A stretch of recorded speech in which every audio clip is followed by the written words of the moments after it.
అండి శివరుద్ర గారు. నమస్కారం. శివరుద్ర గారు, ఇప్పుడు ఈ తాజా కేసుకు సంబంధించి, ముఖ్యంగా ఈ లైంగిక వేధింపుల కేసుకు సంబంధించి అఘోరిని కరీంనగర్ కోర్టుకు హాజరుపరిచినప్పటి తాజా దృశ్యాలు ప్రస్తుతం మనం చూపిస్తాం బిగ్ టీవీ స్క్రీన్పై.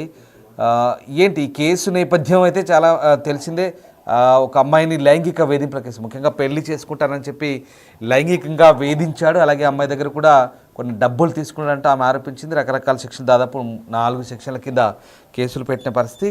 మళ్ళీ అఘోరి ఈ కేసులో తాజాగా మరి న్యాయమూర్తి కూడా సనాతన ధర్మం పేరుతో జనాల్ని మోసం చేస్తున్నామంటూ ఆమెని తలంటినట్టుగా కూడా తెలుస్తుంది. ఏం జరిగింది? మీరు ఏమైనా కరీంనగర్ కోర్టు వెళ్ళారా? అక్కడ జరిగిన పరిణామాలకు సంబంధించి మీకు ఏమైనా ఐడియా ఉందా? అంటే ఈరోజు విషయం ఏంటంటే మిత్రమా, అక్కడ కరీంనగర్ కోర్టుకి ఎల్లూరు శ్రీనివాస్ ని తీసుకొని రావడము, అక్కడ సదరు జడ్జి గారి ముందు హాజరుపరచడం జరిగింది. అక్కడ హాజరుపరచడానికి గల కారణాల రాధిక ఇప్పుడు కూడా కోర్టులోనే ఉంది. ఆ అమ్మ మొదటి భార్య అనే ఆరోపణలు, ఆయన అత్యాచారం కింద, తర్వాత డబ్బుల గురించి ఆ గతంలో చేసిన ఆరోపణల రీత్యా రుజువు చేయడానికి ఆ కాగితాన్ని అక్కడ సిపి గారితో ఉన్న కోర్టుకు సంబంధించిన విశేష వివరణలో ఆవిడ కూడా చురుకుగా సుమారు నెల 15 రోజుల నుంచి పాల్గొంటూ అన్ని విషయాలు, అన్ని వివరణలు సేకరిస్తూ వస్తూ ఉంది. ఆవిడ ఈ రోజు చెప్పిన విషయం ఏంటంటే, ఊటా శ్రీనివాస్ ని చంచల్తా నుంచి ఇక్కడికి తీసుకొని రావడం జరిగింది. జడ్జి గారు ఇప్పటి వరకు ఎలాంటి నిర్ణయంలో కానీ ఒక వ్యక్తిని ప్రత్యక్షంగా చూడడం లాంటిది చేయలేదు కాబట్టి చూడాల్సిన అవసరం ఉన్నది. తదుపరి న్యాయ విచారణలో ఇప్పటికీ 2 సార్లు కరీంనగర్ లో బెయిల్ వేయడం జరిగింది ఎల్లూరు శ్రీనివాసుది. 2కు సంబంధించిన దాంట్లో ఒక బెయిల్ మొదట వేయగానే వారం లోపటే కొట్టేయబడ్డది.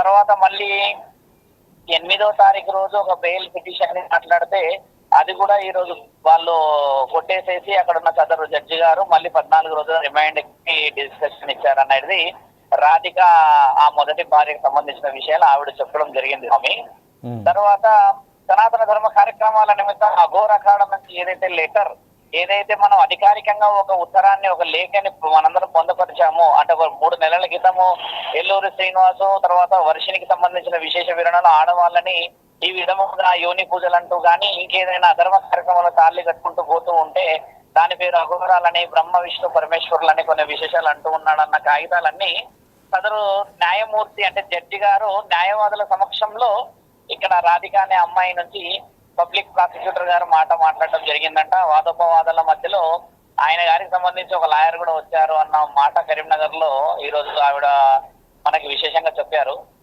ఇక్కడ ఇవాల్టి కేసులో స్వయం ప్రకటిత అఘోరి అలియా శ్రీనివాస్ ఈయన కూడా వకీల్ను పెట్టుకున్నట్టుగా తెలుస్తోంది. సో ఆయన తరపు నుంచి పెట్టుకున్నారంట. వకీల్ కూడా వచ్చారు ఈ రోజు. ఒక చిన్న జూనియర్ అడ్వకేట్ గారు ఉన్నారంట అక్కడ. ఉన్న తర్వాత అడ్వకేట్ గారిని మందలించారు జడ్జి గారు. కొన్ని విశేష వివరణలు సేకరించాల్సిన అవసరం ఉన్నది.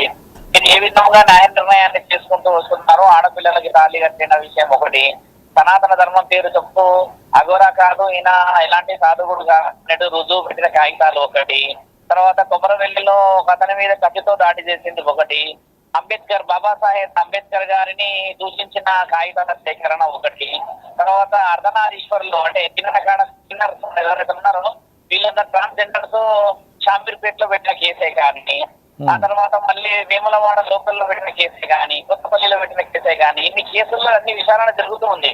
వాళ్ళు కేసుల్లో వ్యక్తిని అంత అవలీలగా బెయిల్ ఇచ్చేసి సమాజంలోకి వదిలిపెడితే జరగబోయే కార్యక్రమాలలో ఇప్పుడు అందరి అదృష్టం బాగుండి వర్షిని సేఫ్ గా బయట అన్న ఉద్దేశం ఒకటి వ్యక్తపరిస్తే, రెండో విషయం ఈయన గారు మళ్ళీ బయటకు వచ్చేసి అలాంటి విషయాలే చేస్తాడా చేయడా అన్న కోణంలో కూడా న్యాయవాదులు ఆలోచన చేయడం కూడా సమాజ శ్రేయస్సే అని మా ఆలోచన స్వామి.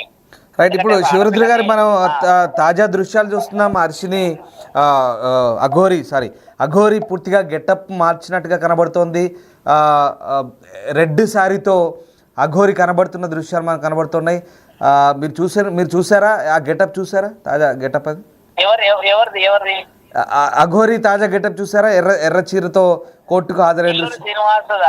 ఓకే, ఎర్ర చీర కట్టుకున్నాడు ఆయన. ఇప్పుడు మ్యారేజ్ అయిన తర్వాత కట్టుకున్న చీరే కదా మీరు అంటున్నారు. ఆ రోజు కట్టుకుని వచ్చినప్పుడు సెంట్రల్ కూడా పోలీస్ అధికారులు తీసుకుని వచ్చినప్పుడు చీరే కాబట్టి అఘోరా అయితే ఆ సాత్వికత లక్షణాలు వేరు కాబట్టి ఈయన గారు ఏదైనా కట్టుకోవచ్చును, దుస్తులు కట్టుకోమనే కదా శివరుద్ర సాధు పోరాటం కూడా చేశాడు గతంలో.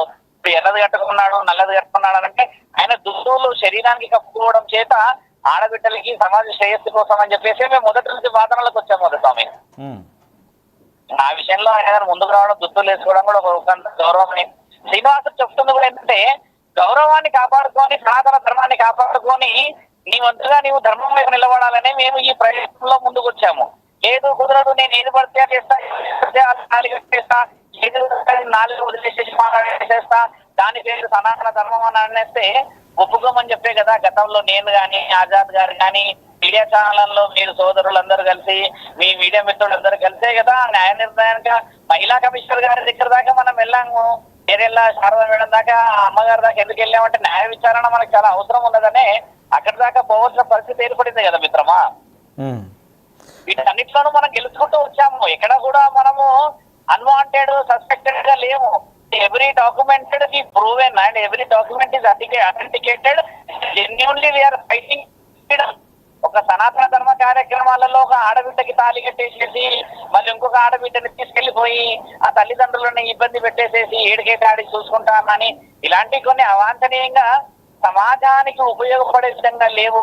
తోటి ఆడబిడ్డల తల్లిదండ్రులు కూడా చూసి బాధపడతారు. రేపటి రోజు ఆడపిల్లల్ని బయటికి పంపితే ఏం జరుగుతుంది అన్న ఉద్దేశంగానే సాధువులందరం బయటికి రావడం జరిగింది కదా మిత్రమా. ఇప్పుడు ఈ కేసులో కూడా దాదాపు 3 సెక్షన్లు దాదాపుగా 3 సెక్షన్లు ఉన్నట్టున్నాయి. ఎస్, 3 సెక్షన్లు పైన ఉన్నాయి. సో ఈ సెక్షన్లకు సంబంధించి ముఖ్యంగా అంటే మీరేమన్నా అడ్వకేట్తో మాట్లాడారా? మీరు రాధికాతో ఏమైనా టచ్లో ఉన్నారా? ఆ బాధితురాలతో టచ్లో ఉన్నారా? రాధిక అమ్మ ఆ అమ్మగారికి ఏంటంటే అక్కడ పబ్లిక్